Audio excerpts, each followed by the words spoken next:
الحمد لله رب العالمين والصلاة والسلام على أشرف الأنبياء والمرسلين وعلى آله وأصحابه أجمعين. اللهم رب اشرح لي صدري ويسر لي أمري واحلل عقدة من لساني يفقهوا قولي ولا حول ولا قوة إلا بالله العلي العظيم. اللهم لا سهل إلا ما جعلته سهلا وأنت تجعل الحزن إن شئت السهلا. ربي يسر ولا تعسر وأتمم بالخير. أما بعد. باب قوله تعالى ولقد سبقت كلمتنا لعبادنا المرسلين. Bab firman Allah Ta'ala dan sesungguhnya janji kami. Kami di sini siapa ya? Allah Subhanahu Wa Ta'ala telah tetap.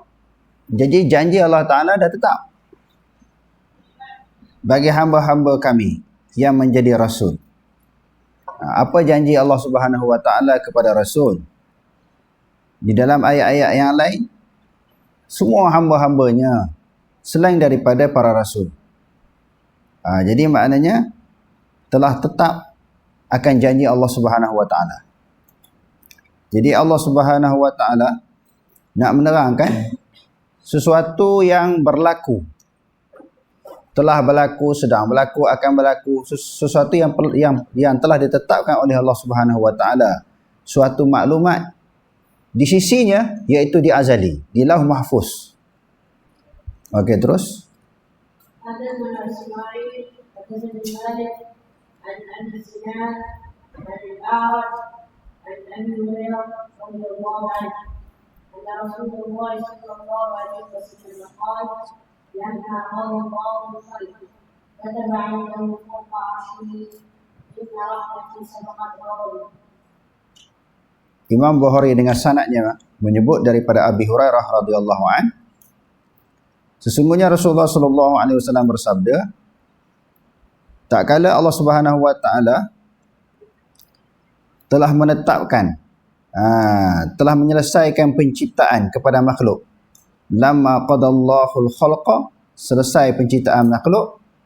Jadi Allah Subhanahu Wa Ta'ala tulis di sisinya atas daripada arash, sesungguhnya rahmatku mendahului ataupun mengatasi akan kemurkaanku. Allah Ta'ala ada sifat murka kan? Maknanya ghadab, marah. Dan Allah Ta'ala juga ada rahmat, sifat rahmat, kasih sayang. Bismillahirrahmanirrahim. Dengan nama Allah yang maha pengasih lagi penyayang. Antara murka dengan penyayang, penyayang tu mengatasi lebih lagi, sehingga kesalahan-kesalahan yang dilakukan oleh seseorang hamba, oleh manusia, banyak mana pun Allah Ta'ala maaf. Banyak mana pun, besar mana pun. Innallaha ghafurur rahim. Sesungguhnya Allah Ta'ala maha pengampun lagi maha penyayang. Bukan sahaja diampun, dihapuskan dosa-dosa yang dilakukan oleh manusia, disayang pula kepada seseorang manusia yang sentiasa minta ampun, sentiasa bertaubat kepada Allah Ta'ala. Kullu bani Adam khatta'un wa khairu khatta'ina tawwabun. At-tawwabun. Setiap manusia, anak Adam maknanya manusia. Setiap manusia semua melakukan kesalahan. Sebaik-baik orang yang melakukan kesalahan adalah orang yang suka bertaubat. Semua manusia buat salah. Sebaik-baik orang yang buat salah, orang yang suka bertaubat. Bila dia bertaubat, dosa dia tidak kekal. Dia tak bawa dosa dia sampai ke mati, sampai ke dalam kubur. Tak, habis atas dunia je Allah Ta'ala hapus. Yamhullahu ma yasha' wa yuthbit. Allah Ta'ala kata Allah Ta'ala boleh hapus apa sahaja yang dikehendaki daripada kesalahan-kesalahan dan dosa-dosa manusia. Dia boleh hapus. Wa yuthbit, dan dia boleh tetap, boleh kekalkan. Dia tak hapus, dia tak padam. Jadi supaya dosa kesalahan kita dihapus ataupun dipadam, hendaklah sentiasa bertaubat kepada Allah. Dalam satu riwayat, Nabi SAW bersabda, Inni atubu ilallah fi yaumin fi yaumin wala fi yaumin 70 marrah. Sesungguhnya aku bertaubat pada satu hari 70 kali. Wa fi riwayatin mi'ata marrah. Satu riwayat Rasulullah bertaubat kepada Allah Ta'ala 100 kali. Sebahagian ulama faham 70 kali sungguh ha? Banyak 70 kali. Dalam keadaan Rasulullah tak ada dosa. 70 kali. Ada riwayat 1 kali. Banyak ha? Tetapi sebahagian ulama faham bukan angka, bukan jumlah, bukan bilangan 70 ataupun 100. Orang Arab biasanya kalau 70 ni ke atas ni dikira banyak. Selain daripada jamak, jamak ni 3, 2 ke atas, 3 tu jamak. Tapi kebiasaannya orang Arab cakap 70 pun menunjukkan lagi banyak. Maknanya Rasulullah banyak kali bertaubat, bukan tertentu terhad 70 ataupun 100 kali. Dalam keadaan Rasulullah SAW tidak ada dosa. Okey, terus. حدثنا آدم حدثنا شعبة حدثنا الأعمش سمعت زيد بن وهب سمعت عبد الله بن مسعود رضي الله عنه سمع رسول الله صلى الله عليه وسلم وهو صراط المسلوك إن خلق أحدكم يسمع في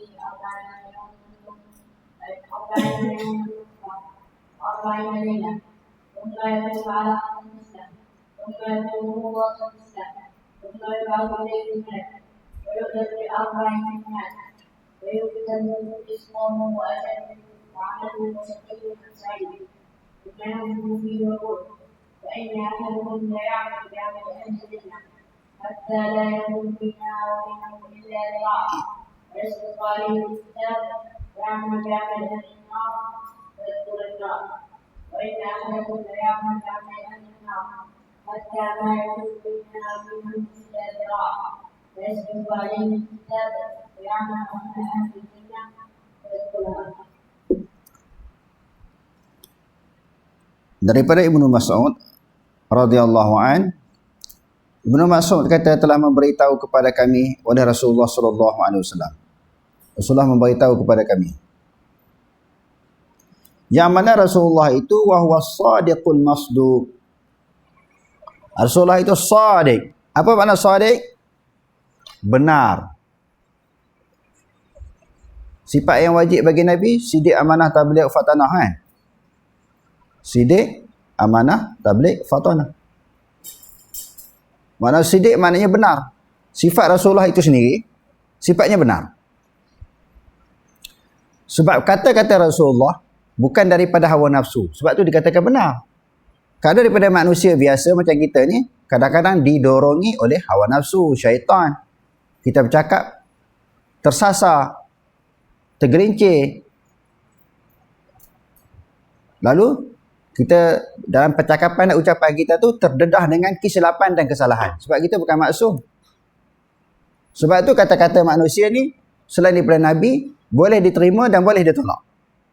Alim macam mana pun, ulama ke, orang alim ke, mufti ke, boleh ditolak. Sebab Imam Malik kata, kullu qawlin yu'khadhu wa yutraku illa qawlun Nabi. Setiap perkataan diterima, diambil. Setiap perkataan manusia ni, ucapan, perkataan manusia ni boleh diambil dan boleh ditolak. Siapa-siapa pun. Siapa-siapa pun. Kecuali perkataan Nabi. Sebab apa perkataan Nabi tak boleh tolak? Dalam hadis ni kata, wahwa sadiqu. Ibnu Mas'ud kata Nabi ni adalah sadiq. Sadiq maknanya benar. Sebab apa ucapan Nabi adalah benar? Kerana Allah Ta'ala kata, wa ma yantiqu 'anil hawa in huwa illa wahyun yuha. Muhammad itu tidak bertutur dengan hawa nafsu. Melainkan apa yang dituturkan oleh Muhammad adalah wahyu yang diwahyukan kepadanya. Nabi Muhammad ni bukan cakap ikut dan.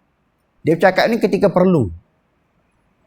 Dan setiap percakapan Nabi tu nak cerita syariat. Menjelma hukum syariat. Sebab tu dia tak cakap ikut dan. Sudah tentu apa yang dicakapkan oleh Nabi itu apabila wahyu sudah tentu dia benar. Okey, yang pertamanya sadiq, dia benar. Kerana ucapan dia bukan daripada dorongan hawa nafsu, tetapi ilham ataupun wahyu yang datang daripada Allah. Yang keduanya masduq. Setelah dia benar, dia dibenarkan. Apa maksud dibenarkan? Dia dipercayai. Dia cakap Nabi ni orang beriman percaya. Hak kafir tu tak masuk. Hak orang beriman ni semua percaya cakap Nabi ni. Sebab itu Sayyidina Abu Bakar, bila orang beritahu kepada dia, Muhammad kata dia naik ke langit ni pada malam Isra' dan Mi'raj, kamu boleh terima? Dia kata, lebih dahsyat pada tu lagi, lebih pelik pada tu lagi aku boleh terima. Sebab dia masduq, dipercayai Rasulullah tak bohong. Ada keadaan ketika masa-masa tertentu tengah duk turun Quran, peringkat mulanya Rasulullah larang orang tulis hadis, takut bercampur dengan Quran. Dan takut para sahabat tak boleh nak beza. Lama kelamaan sahabat pun dah reti dah. Ini Quran, ini hadis. Rasulullah kata, "Uktub la yakhruju minhu illa al-haq." Tulislah, tidak akan keluar daripada mulut aku ini melainkan yang benar. Sebab itu perkataan Rasulullah dipercayai, masduq, dibenarkan, dipercayai, diterima. Tidak ditolak kata-kata Rasulullah. Dan Rasulullah bersabda, sesungguhnya kejadian seseorang kamu dihimpunkan di dalam perut ibunya 40 hari. 40 hari itu jadi segumpal darah. 40 hari 40 malam. Selepas itu segumpal daging seumpamanya 40 hari 40 malam juga. Kemudian dihantar ataupun diutuskan malaikat, diperintahkan malaikat untuk menulis 4 kalimat. 4 perkara. 4 kalimat di sini 4 perkara. Jadi diperintahkan malaikat yang pertama menulis rizqahu, rezekinya. Sebab tu ada pepatah orang tua-tua kan. Ada menyebut rezeki secupak dia tak akan datang segantang. Rezeki secupak dia tak mari segantang. Sebab benda-benda tu dah tetap. Kalau gitu tak payah usaha sungguh-sungguh lah. Kalau segantang dah tetap. Kalau secupak dah tetap. Buat apa kita bersungguh-sungguh? Sebab benda tu dah tetap. Kalau orang tanya macam tu, macam mana nak jawab? Jadi sekarang ni, okey, pepatah tu kata, kalau rezeki secupak ni sikit lah. Dia tak akan jadi segantang. Segantang ni lebih banyak daripada cupak. Kalau dah macam tu, kalau dah rezeki kita secupak, dia tak mari segantang. Apa perlu kita usaha sungguh-sungguh cari rezeki? Apa jawapan? Jawapannya sekarang ni di sudut realitinya, hakikatnya, kita tahu ke rezeki kita yang Allah Ta'ala tentu tu secupak ke segantang? Tahu tak tahu? Tak tahu. Itu yang pertama. Yang kedua, kita sebagai hamba diarahkan, diperintahkan supaya berusaha. Adapun ketentuan daripada usaha, hasil daripada usaha, itu ketentuan Allah. Bab ketentuan, bab qada, qadar, kita tak tahu. Itu urusan Allah, bukan urusan kita. Urusan kita sebagai hamba, usaha sahaja. Kita manusia sebahagiannya, dia cuba nak apa dia? Cuba nak ambil tugas Tuhan. Ambil tugas Allah Ta'ala. Allah dia punya tugas dia menentukan. Kita sebagai hamba apa tugas? Usaha, kerja, buat, beramal. Itu usaha kita.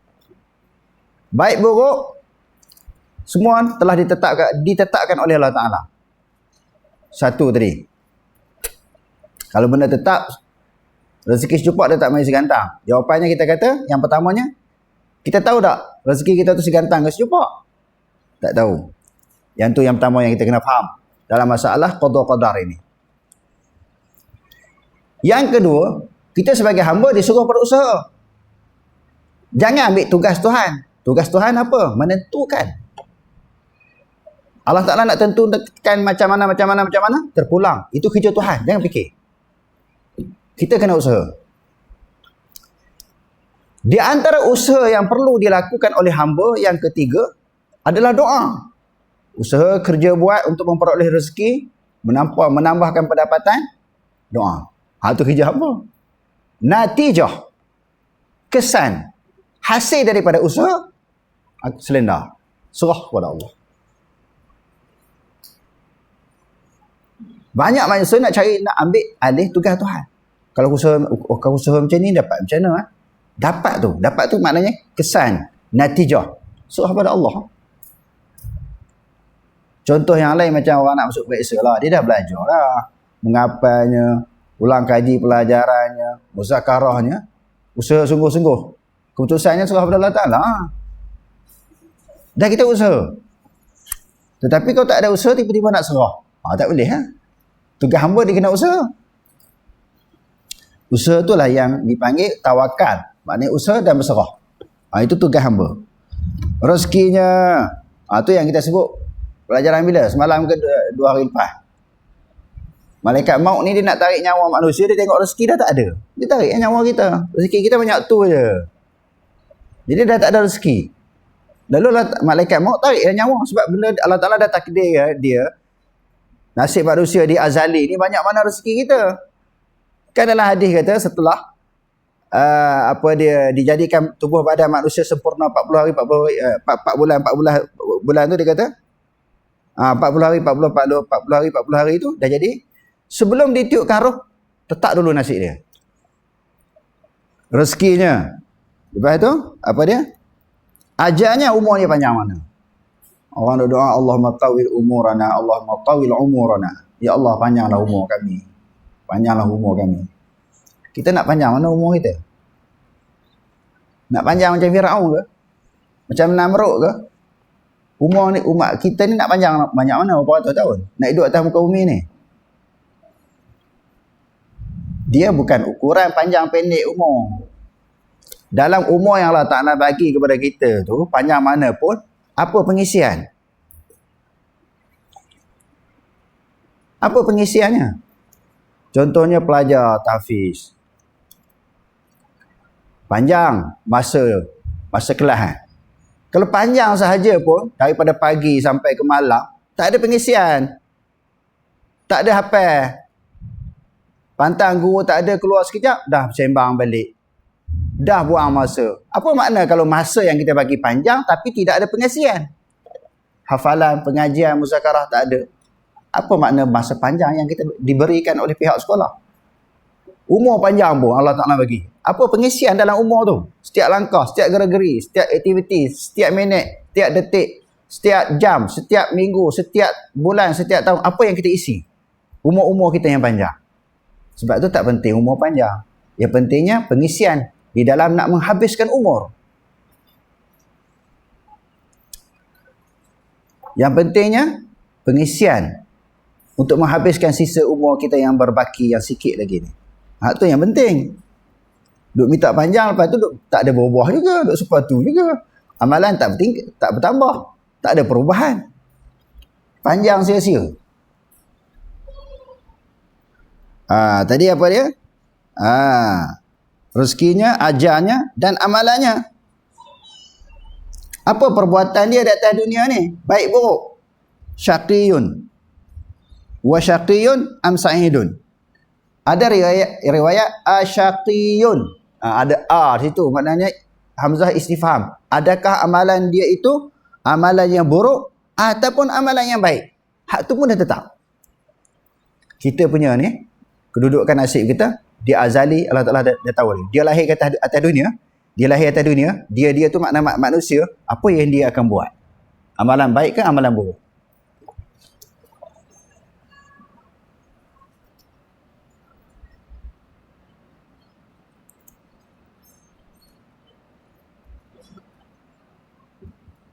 Setelah ditulis nasib dia, summa yanfukhu fihi ar-ruha. Kemudian malaikat yang diperintahkan oleh Allah Ta'ala ni tiup roh dalam jasad dia. Maknanya apa? Sebelum ditiup roh, sebelum bernyawa, nasib dah ditetapkan. Tetap nasib dulu. Bukan kata dah tiup rohkan roh, baru ditetapkan nasib kita. Nasib dulu berlaku. Ketetapan kepada nasib kita berlaku dulu, ditetapkan dulu, ditulis dulu, barulah ditiupkan roh. Individu yang bernyawa ini, nasib dah telah ditetapkan oleh Allah Ta'ala, rezekinya, ajalnya, dan perbuatan-perbuatan yang dia akan buat di atas dunia setelah dia lahir.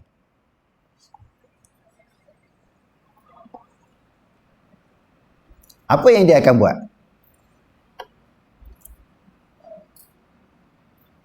Sesungguhnya, fa inna ahadakum la ya'malu bi'amali ahli al-jannah. Sesungguhnya seorang kamu, dia akan beramal ataupun melakukan akan perbuatan ahli syurga. Apa perbuatan ahli syurga? Perbuatan yang baik-baik. Ahli syurga ni perbuatan yang baik, amalan yang baik. Sebab syarat nak masuk syurga, innal ladzina amanu wa 'amilus solihat. Sesungguhnya orang beriman dan beramal soleh. Jadi perbuatan ahli syurga ni buat baik, macam Quran, zikir, sembahyang dan sebagainya, bersedekah dan sebagainya. Ini perbuatan ahli syurga. Sehingga bila dia buat baik itu, jarak dia dengan syurga berapa? Berapa jawab?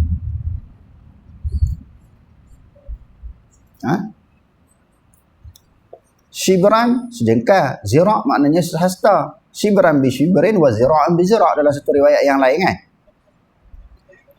La tattabi'unna sunanal ladzina min qablikum shibran bi shibrin wa zira'an bi zira' hatta law dakhalu juhra dhabbin dakhaltumuh. Qulna ya Rasulullah al-yahudu wan nasara qala faman. Umat aku akan terikut-ikut orang yang dulu-dulu sebelum kamu.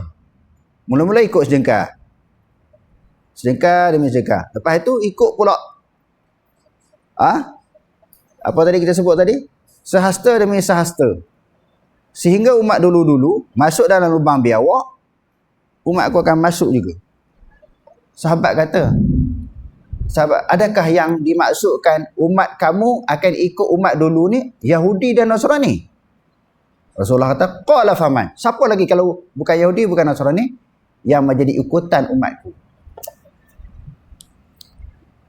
Jadi syahidnya, nak cerita dalam hadis yang kita bacakan tadi, apa kaitan dengan hadis ini? Nak masuk syurga dengan sejengkal lagi. Sebab apa sejengkal? Amalan dia banyak. Amalan ahli syurga. Lahir-lahir ke atas dunia ni, lepas akhir balik, dia buat benda-benda yang baik. Macam-macam kebaikan yang dia buat. Sehingga jarak dia, jarak manusia ataupun individu ini dengan syurga sejengkal. Dekat sangat nak masuk syurga.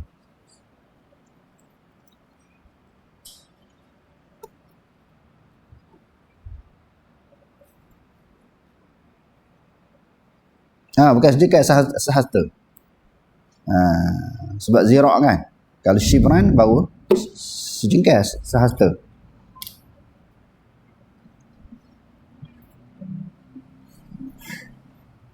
Fayasbiqu alaihi alkitabu, maka telah tetap atasnya oleh ketetapan. Kitab ni maknanya ketetapan dia. Fayamalu bi'amali ahli nari fayadkhulun nara. Tiba-tiba penghujung usia dia melakukan perbuatan, amalan, kerja buat ahli neraka. Awal-awal okey, buat baik. Penghujung usia dia terjebak, tergelincir. Dia melakukan amalan ahli neraka. Tinggal amalan-amalan ahli syurga. Lalu dia masuk dalam neraka. Sebaliknya, golongan yang kedua, dia lahir-lahir ke atas dunia ni, dia melakukan perbuatan amalan ahli neraka, sehingga dia dengan neraka ini, apa dia? Sehasta. Tetapi ketetapan itu mendahului dia. Nasib dia telah mendahului daripada perbuatan. Tadi kita sebut, nasib dulu baru mari perbuatan. Allah Ta'ala tetap dulu nasib seseorang, barulah perbuatan setelah dia lahir. Tetapi perbuatan setelah dia lahir. Ada penasib bukan setelah dia lahir. Sebelum lahir dan sebelum ditiupkan roh. Nasib manusia ni dah tetap. Lalu dibuat penghujung usia dia melakukan perbuatan ahli syurga. Tadi ahli neraka. Mula-mula golongan yang kedua ni buat perbuatan yang jahat. Tapi penghujung usia dia bertaubat, dia beramal dengan kebaikan. Lalu dia dimasukkan syurga. Jadi kalau macam tu, apa Apa isu yang nak dibangkitkan, nak diketengahkan dalam hadis ini? Yang pertamanya, qada dan qadar telah ditetapkan oleh Allah. Nasib manusia masing-masing. Bila Rasulullah menyampaikan hadis tentang kedudukan manusia ni, nasib manusia masing-masing ni telah tetap, sahabat jadi susah hati. Kalau kita mengaji hadis kan, tentang masalah qada qadar ni, Rasulullah cerita macam-macam. Bab qada qadar ni, dia ada satu tajuk pula dalam kitab hadis, bab tentang qada qadar. Bila sahabat dengar hadis-hadis ni, sahabat kata apa kepada Rasulullah? Ya Rasulullah, afala nattakilu ya Rasulullah. Kalau gitu, kita serahlah kepada Allah, tak usah beramal, dah nasib dah tetap. Afala nattakilu ya Rasulullah. Mengapa kita tidak berserah sahaja kepada wahai Rasulullah? Kalau nasib seseorang itu, dia dah masuk syurga, ditetapkan di azali. Dia buat jahat pun dia tetap masuk syurga juga. Kalau dia buat jahat pun, dia buat dosa pun, dah nasib dia tetap masuk syurga. Kalau dia ahli neraka, dia buat baik sia-sia. Sembahyang, puasa, zakat, haji, qiyam mulai, duk menunggu kedatangan Lailatul Qadar. Tiap-tiap tahun. Tiba-tiba nasib dia dah tetap masuk neraka. Rugi dia beramal. Kerana Allah Ta'ala dah tetap dia masuk neraka. Apa penting dia beramal? Tak rugi. Sepanjang usia dia buat baik, tiba-tiba ketetapan itu telah berlaku di azali, dia masuk neraka. Sia-sia dia beramal. Kalau yang tadi, kalau dah tetap masuk syurga, tak perlu beramal lagi, dah tetap. Apa jawapan? Yang pertamanya Rasulullah jawab kepada soalan yang dibangkitkan oleh para sahabat. Afala nattakilu ya Rasulullah? Mengapa kita tidak berserah sahaja wahai Rasulullah? Nasib kita dah tetap, tak usah duk beramal. Rasulullah kata, kullu muyassarin lima khuliqa lahu. Setiap benda yang dimudahkan, sesuatu yang dijadikan untuknya. Apa maksud? Amalan manusia ni, di dalam kehidupan kita, apa benda yang jadi mudah kita buat? Manusia kita sebahagian daripada manusia. Apa perkara yang senang je kita buat dalam kehidupan kita, mudah je kita buat, ringan je kita buat? Apa benda? Kalau amalan itu amalan yang baik, lima khuliqa lahu. Bila kita buat benda yang baik, sesuatu benda yang baik itu dijadikan untuknya, dijadikan untuk masuk syurga. Bila seseorang itu ahli syurga, dijadikan perbuatan-perbuatan seseorang dimudahkan untuk melakukan amal kebajikan. Kalau seseorang itu dia ahli neraka, dia mudah nak buat jahat, mengumpat, nak kutuk orang, maki, samu, rasuah, bunuh orang, buat zalim. Dia jadi mudah nak buat kerja-kerja jahat, kerja-kerja dosa. Sebab dia akan pergi terjunam ke situ. Dia akan pergi mengikut tempat perbuatan yang dia buat. Jadi kita ukurlah diri kita. Kita minat kat mana atas dunia? Minat buat jahat.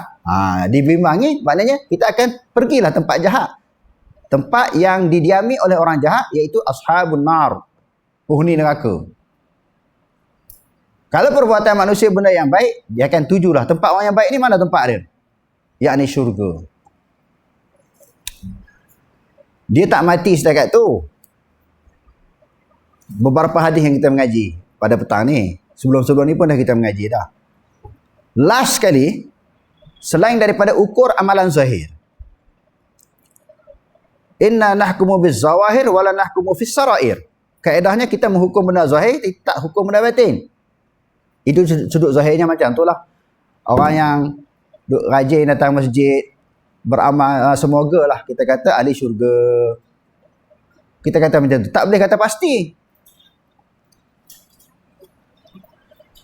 Kerana akidah ahli sunnah wal jamaah, last sekali kita punya i'tiqad, orang tu buat baik ke buat jahat, serah pada Allah Ta'ala.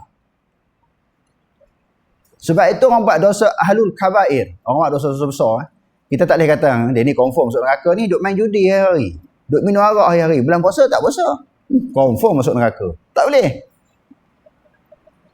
Ataupun orang tu buat baik hari-hari, oh dia tu nampak berjuruh sungguh, kaki masjid, kaki surau. Nak cari dia ni, sama ada di rumah ataupun masjid ya. Tak ada tempat-tempat lara, tak ada. Syurgalah dia. Semoga kita kata dia ahli syurga, bukan confirm ahli syurga. Perbuatan manusia, Allah Ta'ala serahkan kepada manusia buat pilihan. Buat baik, buat buruk. Perbuatan dosa, perbuatan pahala. Serah pada manusia buat. Syurga milik siapa? Siapa yang buat syurga neraka? Allah. Menentukan nasib seseorang. Orang ni masuk syurga, orang ni masuk neraka. Siapa yang tentukan? Allah. Hilang kemusykilan. Kita buat dan kita berdoa saja. Aku buat ni ya Allah. Perbuatan ahli syurga lah yang aku nampak, yang aku faham. Quran hadis kata macam tu, ini perbuatan ahli syurga. Aku buat benda ni ya Allah. Selebihnya doa lah pada Allah Ta'ala menentukan nasib kita. Kita tak nak neraka, tak nak sungguh neraka ni. Kita tahu sebut neraka, Allah Ta'ala sebut dalam Quran banyak ayat-ayat yang sangat mengerikan masuk neraka. Aku tak nak neraka. Sebab itu, doa yang dilakukan oleh para Nabi, yada'unana rahaban wa rahaba. Mereka berdoa kepada kami, betul-betul tamak nak syurga dan betul-betul takut kepada neraka.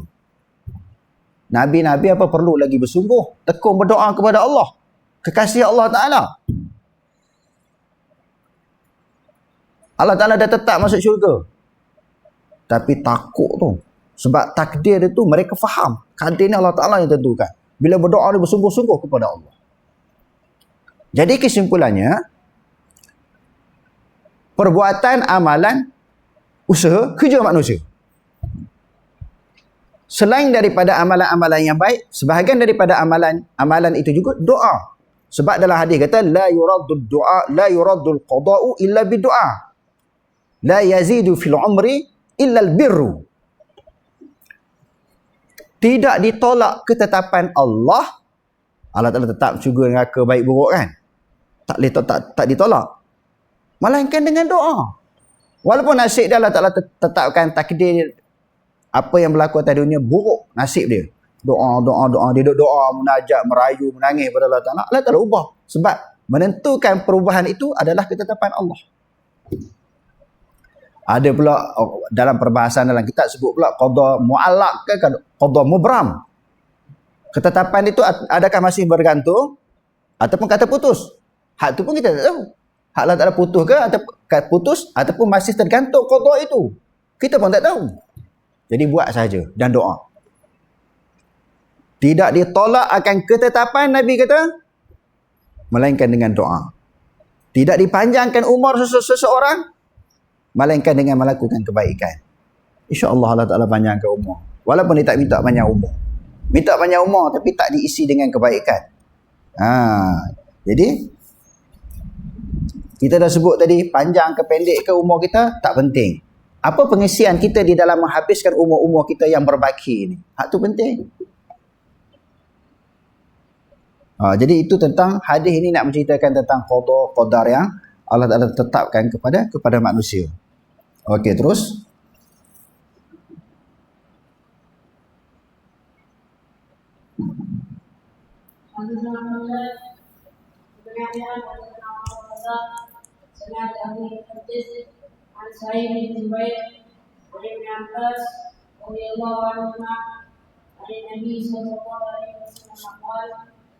يا جبريل لا يمنعك ان تزورنا ومنا تزورنا فنزلت وما نتنزل الا بامر ربك له ما بين ايدينا وما خلفنا الى اخر الايه قال كان هذا الجواب لمحمد صلى الله عليه وسلم. Daripada Sa'id bin Jubair, daripada Ibnu Abbas, daripada Ibni Abbas radhiyallahu anhu, dari Nabi sallallahu alaihi wasallam. Nabi sallallahu alaihi wasallam tanya Jibril, "Wahai Jibril, malaikat Jibril ni apa tugas dia?" Bawa wahyu. Apa yang menghalang engkau untuk ziarah kami? Bila Allah Ta'ala turunkan wahyu, ada keadaan tertentu, wahyu tu lambat sampai. Bila lambat sampai, orang kafir kata tengok Muhammad ni, Allah Ta'ala pun tak sayang kat dia dah. Malaikat Jibril pun tak nak ziarah kat dia dah. Mereka timbulkan isu. Allah Ta'ala tak sayang kat dia, malaikat Jibril pun tak nak ziarah dia. Bila tiba-tiba tak berapa lama daripada tu, datang malaikat Jibril menyampaikan wahyu. Lalu Rasulullah tanya soalan. Apa yang menghalang engkau, wahai Jibril, untuk ziarah kami?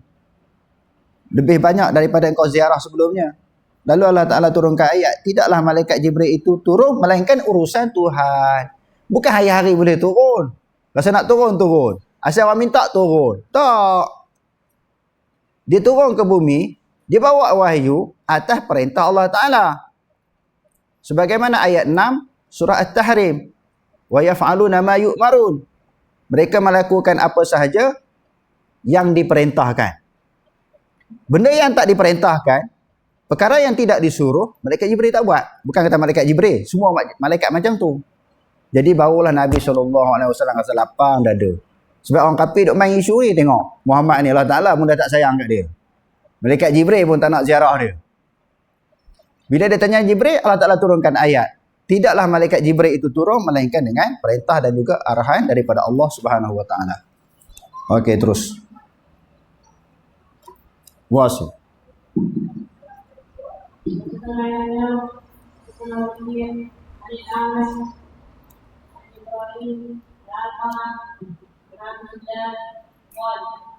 كنت أمشي مع رسول الله صلى الله عليه وسلم يخاف في المدينة وهو متكئ على عصيه فقام بقوم من اليهود فقال بعضهم لبعض سألوه عن الروح وقال بعضهم لا تسألوه فسألوه عن الروح فقالوا متوكئا على العصيه وأنا خلفه وظننت أنه الروح إليه فقال ويسألونك عن الروح قل الروح من أمر ربي وما أوتيتم من العلم إلا قليلا فقال بعضهم لبعض قد قلنا لكم لا تسألون. Abdullah kata, aku berjalan sama dengan Rasulullah SAW di kebun-kebun di Madinah. Pada masa itu banyak kebun lah, kurma, anggur, buah tin dan sebagainya kan. Sekarang ni dah sebahagiannya dia orang buat pembangunan untuk menampung apa dia kedatangan jemaah haji, jemaah umrah kan. Masjid diperluahkan, tempat-tempat di Madinah Mekah ni diperluahkan. Sebelum tu depan masjid, ke kanan masjid tu maknanya kebun-kebun.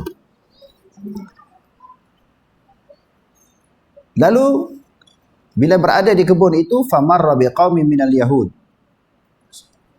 Satu kaum daripada orang Yahudi datang. Lalu mereka bercakap sesama dengan mereka. Salu anir ruh.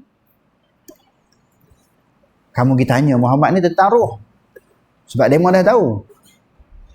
Nabi-nabi dulu, berdasar pada kitab-kitab yang terdahulu, Taurat, Injil, Nabi-nabi dulu pun tak jawab tentang roh ni. Sebab dia urusan Tuhan. Kita test tengok. Kita uji tengok Muhammad ni betul ke dia Nabi. Kita tanya roh. Tentang roh dia boleh jawab ke tak? Kalau dia duk hurai panjang lebar, dia bukan Nabi.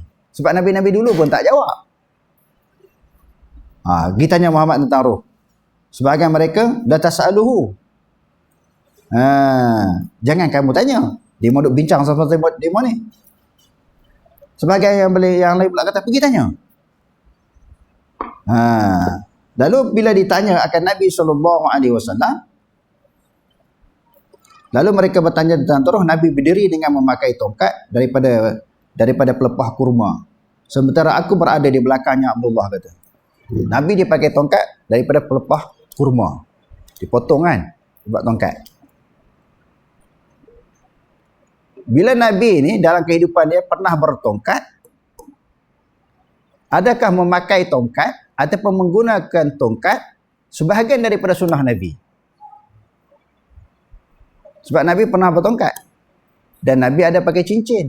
Adakah pakai cincin, tongkat, serban, sebahagian daripada sunnah Nabi? Sunnah ini terbahagi kepada dua. Pertamanya dipanggil sunnatul jibiliyah. Sunnah adat. Adat Nabi-Nabi ini, dia terkesan dengan budaya masa tu. Orang masa tu pakai apa? Pakai jubah. Pakai jubah. Tapi Nabi tidaklah 24 jam pakai jubah. Sebab kita tengok dalam hadis, orang bagi pakaian daripada negeri Yaman. Dalam hadis Sahih Bukhari, Nabi terima juga. Tak semestinya jubah. Kalau dia pergi peperangan, dia pakai uniform perang. Peralatan peperangan. Nabi belah kambing. Adakah sunnah Nabi ni belah kambing? Jadi di dalam nak memahami sunnah ini, kita kena faham, para ulama hadis dan juga ulama usul fiqh membahaskan sunnah ini terbahagi kepada dua. Pertamanya sunnatul jibiliyah, sunnah adat. Adat pada kebiasaan Nabi-Nabi dulu pakai jubah. Dia pakai jubah. adat kebiasaan Nabi di belah kambing. Nabi belah kambing sebab dia tengok masyarakat pada masa tu, sumber ekonomi orang Arab adalah belah kambing. Lepas tu bercocok tanam, berniaga. Nabi kan pernah terlibat dengan perniagaan. Sehingga Khadijah binti Khuwailid bangga dengan kemampuan Nabi berniaga, boleh memperolehi keuntungan yang besar. Dia tertarik hati dengan Nabi, tu dia kahwin dengan Nabi. Sebab Nabi ni dia pandai berniaga. Jadi Nabi pernah terlibat dengan perniagaan, Nabi pernah terlibat di dalam ternak binatang. Itu semuanya dipanggil sunnah jibiliyah, sunnah adat, sunnah kebiasaan para Nabi. Yang tu tak dituntut kita buat. Tak dituntut. Kalau nak buat, okeylah. Bukan kata suatu sunnah yang digalakkan, yang dimestikan, yang mesti nak kita kata wajib kan. Satu sunnah yang ditekankan. Tak. Sebab dulu pun saya dah pernah bagi tahu. Kadang-kadang menjadi budaya orang muda yang nak belajar sunnah, nak ikut amalan Nabi, perbuatan Nabi. Hak muda-muda yang tak sakit, tak uzur pun dah pakai tongkat. Pergi masjid, pergi ke mana buat tongkat. Saya belajar di Pakistan dulu, umur baru 20-an. Kawan-kawan saya belajar Pakistan kan. Ada yang masuk tabligh, ada yang menjadi hafiz Quran. Umur 20-an pakai tongkat. Tak adalah sakit lutut, sakit pinggang. Kenapa kamu enter pakai tongkat ni? Sebab Nabi pakai tongkat. Itu sunnah jibiliyah. Nabi pakai tongkat ini ketika penghujung usia dia. Dia sakit lutut, sakit pinggang. Dia berpaut dengan tongkat tu, kalau berdiri lama-lama. Dalam hadis-hadis Nabi, kegunaan tongkat itu apa dia? Bila Nabi qada hajat, dia nak bangun tu dia berpaut dengan tongkat tu. Dia nak bangun. Sebab nak bangun macam biasa, macam kita, ada orang kita sekarang ni pun mengalami sakit lutut, sakit pinggang. Sebab tu tak boleh duduk atas tandas yang bertinggung tu. Dia kena duduk atas tandas yang untuk duduk. Sebab tu di sekolah kita tandas duduk ada, tandas yang bertinggung pun ada. Bagi orang yang uzur tak boleh duduk ke bawah, dia duduk atas tandas yang ada tempat duduk tu. Jadi dulu mana ada tandas macam tu. Mereka pula qada hajat ni di tengah padang pasir. Bila nak bangun tu kena tongkat tu. Nak berdiri, berpaut dengan tongkat. Itu sebab pakai tongkat, bukan saja-saja pakai. Yang kedua, bila nak sembahyang dijadikan sutrah tok depan. Bila orang lalu di depan tak salah lah orang sembahyang ni, sebab dia dah bagi penghalang, tabir, pemberitahuan ni dia sedang sembahyang. Sebab tu ada alasan, bukan saja-saja pakai tongkat. Jadi orang yang tak uzur jangan pakai tongkat, malu je. Itu bukan sunnah Nabi, sunnah jibiliyah, bukan satu sunnah yang itu. Ni pantang hak Nabi buat, kita ikut semua. Memang sayang kepada Nabi, memang kita cinta Nabi, memang kita nak ikut sunnah Nabi. Sunnah mana yang kita nak ikut? Yang kedua, dipanggil sunnatul tasyri'iyah. Hak ni kena ambil perhatian. Sunnah yang berkaitan dengan hukum syarak. Buat ibadat kita kena ikut Nabi. Contohnya sembahyang, Nabi kata apa? Sallu kama ra'aitumuni usalli. Sembahyanglah sebagaimana kamu melihat aku sembahyang. Kalau kita buat haji dan umrah, khuzu anni manasikakum. Belajarlah daripada aku bagaimana aku melaksanakan urusan haji ataupun umrah. Semua ibadat ikut Nabi ya. Maknanya tasyri'iyah ni maknanya yang bermaksud kepada ibadat. Hak sunnah ni yang kena ikut, bukan sunnah adat. Kalau kita buat apa yang Nabi tak pernah buat di sudut amalan, tu yang termasuk man amila amalan falaisa alaihi amruna fahuwa raddun. Barang siapa yang membuat satu amalan, jadi amalan tu kami tak pernah buat. Masa duduk atas dunia dulu. Kami di sini siapa dia? Nabi dan para sahabat. Jadi amalan tu ditolak. Jadi sunnah ni maknanya sunnah tasyri'iyah. Hak tu yang kita nak ikut, yang kita nak tekankan. Bukan sunnah jibiliyah. Itu sunnah adat. Bila tanya tentang ruh, Allah Ta'ala pun turun ayat Quran. Wa yas'alunaka 'anil ruh. Mereka akan tanya kamu tentang ruh. Qul ruhu min amri rabbi. Katakanlah wahai Muhammad, ruh itu urusan Tuhanku. Wa ma utitu minal ilmi illa qalila. Dan tidak diberi akan kamu itu ilmu melainkan sedikit. Ruh ni khaliq ke makhluk? Makhluk. Walaupun dia perkara yang gaib, tetapi dia makhluk. Allah Ta'ala kata jangan tanya tentang roh, kerana roh urusan Tuhan. Kalau roh dia makhluk Allah pun Allah Ta'ala kata jangan tanya, sebab dia perkara yang gaib, serah kepada Allah. Dan Allah Ta'ala tak beri ilmu kepada kamu, wa ma utitu minal ilmi illa qalila, tidak diberi ilmu kepada kamu melainkan sedikit, apatah lagi nak tanya Allah. Allah Ta'ala turun 1/3 malam macam mana? Allah Ta'ala istiwa macam mana? Tangan Allah macam mana? Mata Allah macam mana? Hak kita mengaji akidah sebelum ni. Allah Ta'ala mempunyai sifat mata, sifat ain, sifat qadam, sifat wajah, sifat yad dan sebagainya. Tak boleh tanya. Kalau roh itu maknanya makhluk, jangan tanya. Urusan Tuhan. Sifat-sifat Allah yang qadim, lagi tak boleh tanya. Mana boleh masuklah otak. Otak kita ni ada kemampuan, dia ada batasan, dia ada had untuk kita berfikir. Nak fikir tentang Tuhan, mana boleh? Sebab itu ada hadis yang bertaraf hasan, tafakkaru fi khalqillah wala tafakkaru fi zatillah. Berfikirlah tentang makhluk Allah, kejadian Allah, tetapi jangan fikir tentang zat Allah. Walaupun Allah Ta'ala bagi akal kepada kita, peranan akal untuk berfikir, pun begitu, ada benda yang Allah Ta'ala bataskan dia. Letakkan sepadan. Yang ni boleh fikir, yang ni tak boleh fikir. Walaupun tentang makhluk juga. Walaupun tentang perkara yang kita boleh nampak. Sebab itu Sayyidina Ali kata, "Lau kana ad-dinu bir-ra'yi lakana asfalu khuffi aula bil masih min a'lahu, walakin ra'aitu Rasulullah sallallahu alaihi wasallam yamsahu ala khuffai." Kalau agama ikut logik, semua berdasarkan kepada pertimbangan akal. Semua ikut logik. Semua ikut kesesuaian akal. Kalau agama macam tu, khuf disapu sebelah bawah. Kita belajar bab khuf kan? Khuf sapu belah atas. Khuf ni stokin. Stokin buat daripada kulit. Orang pakai khuf ni biasa musim sejuk. Saya ada bawa balik daripada Pakistan. Khuf ni buat daripada kulit. Musim sejuk kami pakai lah. Sebab kaki kita jadi sejuk, dia jadi pecah kalau tak pakai khuf. Dia nak bagi panas, kita pakai khuf.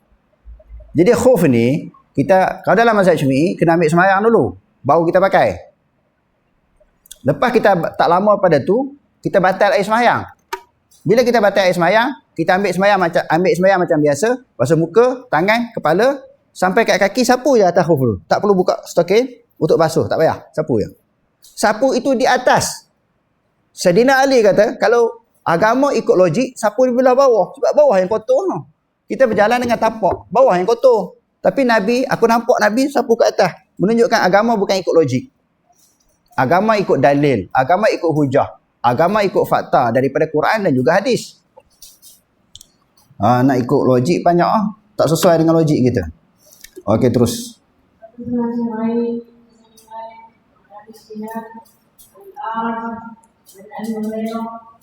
رسول الله صلى الله عليه وسلم قال: تقبل الله من الجهاد في سبيله لا يخرجه إلا الجهاد في سبيله وتصديق كلماته بأن يدخله الجنة أو يرجعه إلى مسجده الذي قال منه مع ما نال من أجر أو غنيمة. Imam Bukhari dengan sanadnya daripada Abu Hurairah radhiyallahu anhu bahwasanya Rasulullah sallallahu alaihi wasallam bersabda, Allah Taala telah menetapkan bagi sesiapa yang telah berjihad pada jalannya.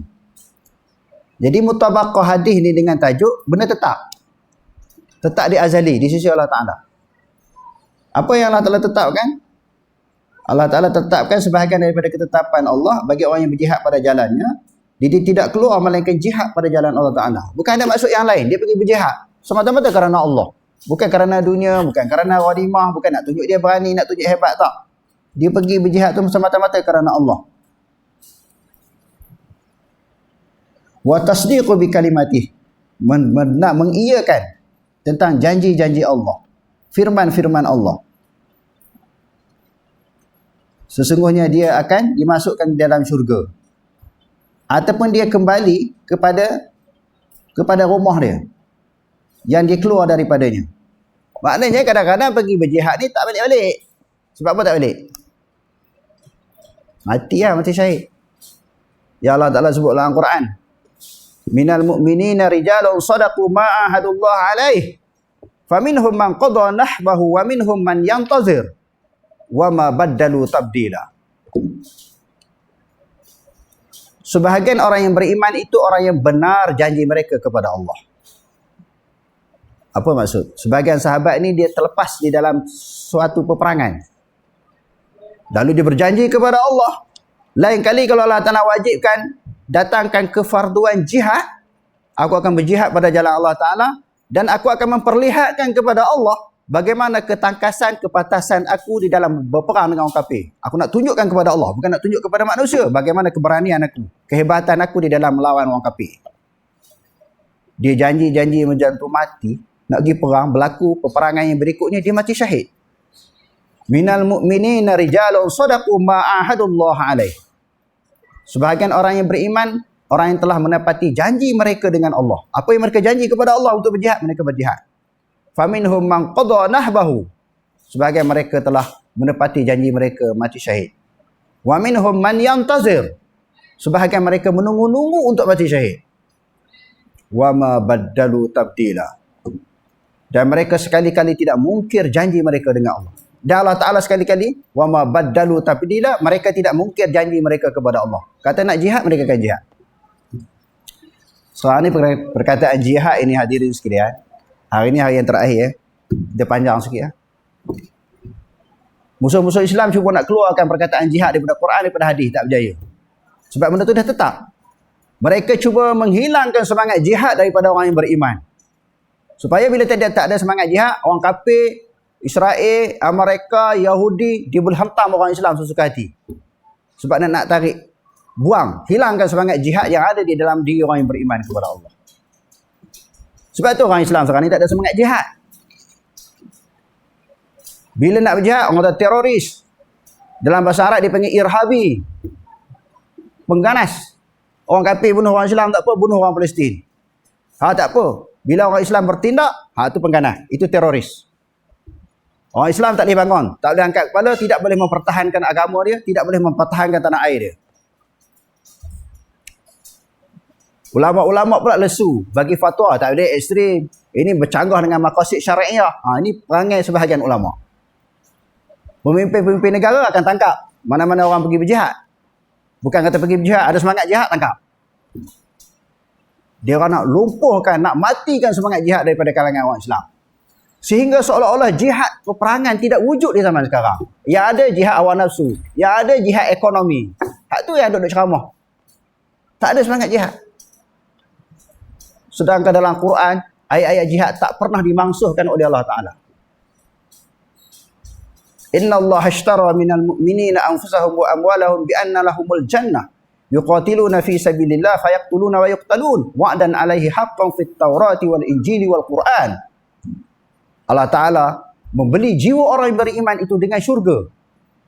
Mereka berjihad pada jalan Allah Ta'ala. Fayaqtulu, mereka berperang. Wa yuqtalu, mereka dibunuh pada jalan Allah Ta'ala. Janji itu ditetapkan oleh Allah Ta'ala di dalam Taurat, Injil dan juga Quran. Ayat jihad tak dimangsuhkan oleh Allah Ta'ala. Sekarang orang beriman, orang Islam ni tak ada nak ceramah buat jihad pun tak boleh. Kecuali luar negara. Pertamanya tak ada semangat. Yang keduanya tak ada kefahaman tentang jihad. Yang ketiganya takut. Sebab tu di Malaysia mana orang ceramah tentang jihad? Takut kena tangkap. Sehingga semangat jihad daripada kalangan orang yang beriman telah mati. Walaupun jihad itu satu perkara yang berat, yang susah. Sebagaimana yang Allah Ta'ala sebut dalam Al-Quran. Kutiba alaikumul qitalu wa huwa kurhul lakum. Wa asa an takrahu syai'an wa huwa khairul lakum. Wa asa an tuhibbu syai'an wa huwa syarrul lakum. Wallahu ya'lamu wa antum la ta'lamun. Diwajibkan pada kamu berjihad pada jalan Allah. Walaupun jihad itu satu benda yang kamu tak suka. Sebab apa jihad orang tak suka? Sebab para sahabat pernah beria-ria nak berjihad dan nak mati syahid. Bila mereka terlibat di dalam peperangan Badar, sebahagian daripada sahabat-sahabat mati. Kematian mereka sangat mengerikan. Sebahagiannya cedera parah. Ada yang putus telinga, putus hidung, putus tangan, putus kaki. Allah Ta'ala tanya, walaqad kuntum tamannawna al-mauta min qabli an talqahu faqad ra'aytumuhu wa antum tanzurun. Sebelum ni kamu nak berperang kan? Kamu tengok sahabat-sahabat kamu yang putus kepala, yang terburai perut, yang putus tangan, putus kaki. Nak perang lagi ke? Allah Ta'ala kata, kamu nak? Sahabat kata, kami nak berperang pada jalan Allah. Kami nak mati syahid. Menegakkan agama Allah Subhanahu Wa Ta'ala. Kita ni dengan duk mengaji je. Kita bawa kepada amalan saja. Jihad tak ada semangat. Bukan nak suruh orang berperang, tetapi bila berlaku peperangan, wajib di kalangan orang Islam berjihad. Nak lawan musuh-musuh Islam. Sebab tu ayat-ayat jihad terlalu banyak. Di dalam surah Al-Baqarah, dalam surah Ali Imran, di dalam surah Al-Anfal, di dalam surah At-Taubah. Sehingga sebahagian ulama mengatakan bahawa surah Taubah dengan surah Al-Anfal ni sama. Sebab apa sama? Sebab apa? Bila kita baca surah At-Taubah, tak disunatkan kita baca Bismillah. Bismillahirrahmanirrahim dengan nama Allah yang Maha Pengasih lagi Penyayang. Sedangkan mula surah At-Taubah bara'atun minallah. Satu pelepasan daripada Allah Ta'ala, berlepas diri dengan orang kafir. Sebagai ulama kata surah Al-Anfal dengan surah Taubah ni sama menceritakan tentang jihad pada jalan Allah Ta'ala. Allah Ta'ala sebut dalam Quran, wa'iddu lahum mastata'tum min quwwah wa min ribatil khail turhibuna bihi aduwallahi wa aduwakum. Bersiap sedialah kamu untuk berjihad pada jalan Allah. Wa'iddu lahum mastata'tum min quwwah, sekadar kemampuan kamu. Wa min ribatil khaili, walaupun dengan tali pengikat kuda. Orang berperang dulu naik kuda. Kenderaan mereka kuda unta, nak pergi kepada sesuatu tempat, sesuatu destinasi dengan menunggang kuda. Nak beli kuda duit tak ada lagi, beli tali tu dulu. Wa'iddu lahum mastata'tum min quwwah wa min ribatil khaili, sedialah sekadar kemampuan kamu daripada kekuatan walaupun dengan seutas tali untuk mengikat kuda. Sebab apa Allah Ta'ala ajar kita supaya bersiap siaga di dalam peperangan. Di dalam hadis yang lain, alimu auladakum bisibahah war rimayah, ajarlah anak-anak kamu berenang dan juga memanah. Sampai satu tahap kena berenang, sampai satu tahap kena memanah, pandai menggunakan senjata di dalam peperangan. Ini semua persiapan untuk berhadapan dengan peperangan. Tujuan bersiap ini Allah Ta'ala kata turhibu nabihi aduwallahi wa aduwakum, untuk menakutkan musuh-musuh Allah dan musuh-musuh kamu. Sekarang ni musuh-musuh Allah tak takut kepada kita, musuh-musuh kita pun tak takut kepada kita. Tak ada senjata-senjata canggih, tak ada persiapan, lemah semangat. Pihak pemerintah tangkap orang Islam yang nak bersemangat nak pergi berjihad, dia takut lawan dia. Ulama pula bagi fatwa bercanggah dengan maqasid syariah. Tiba-tiba bila berlaku peperangan Iran dengan Israel, ini Iran tak boleh sokong sebab dia Syiah. Hak Sunni, mana kekuatan Sunni? Mana negara Sunni yang ada kekuatan senjata tentera sebagaimana Iran? Hari ini kita nak jelaskan. Adakah dengan kita sokong Iran kita jadi Syiah?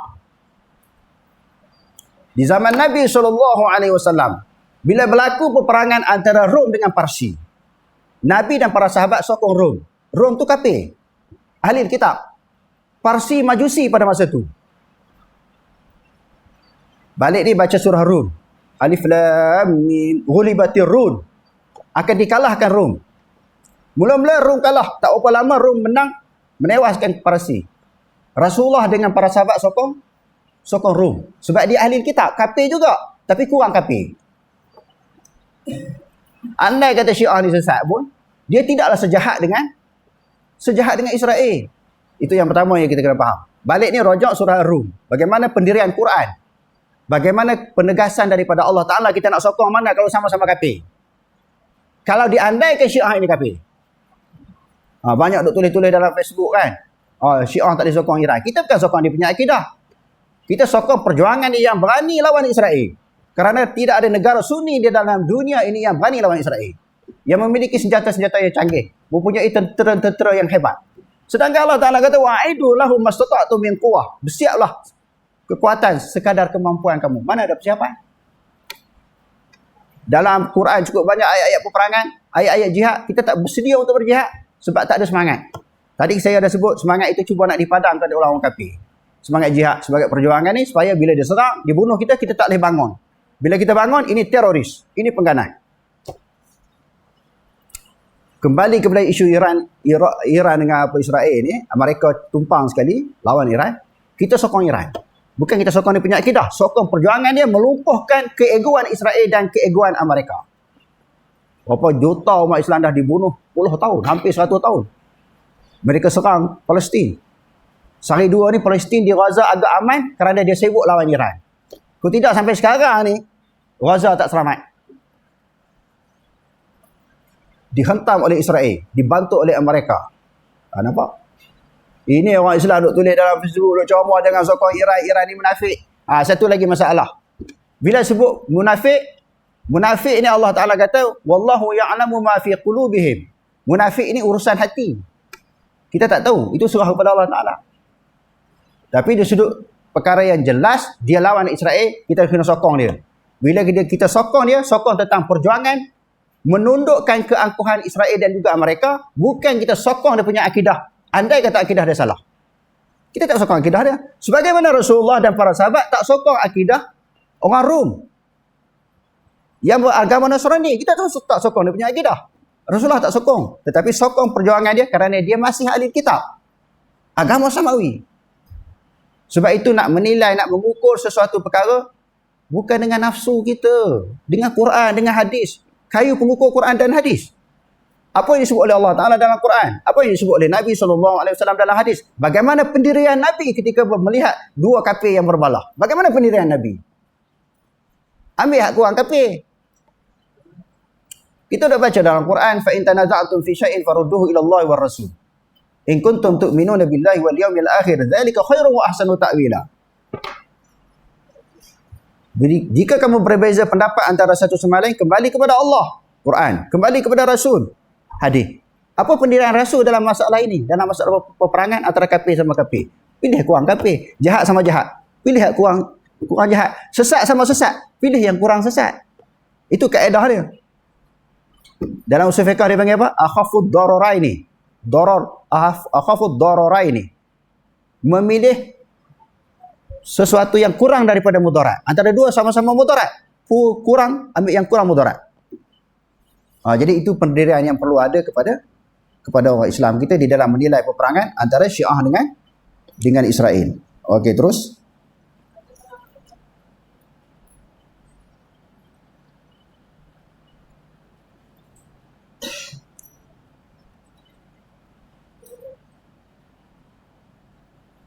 Apa ya? Baca ya? Walaupun tak dengar.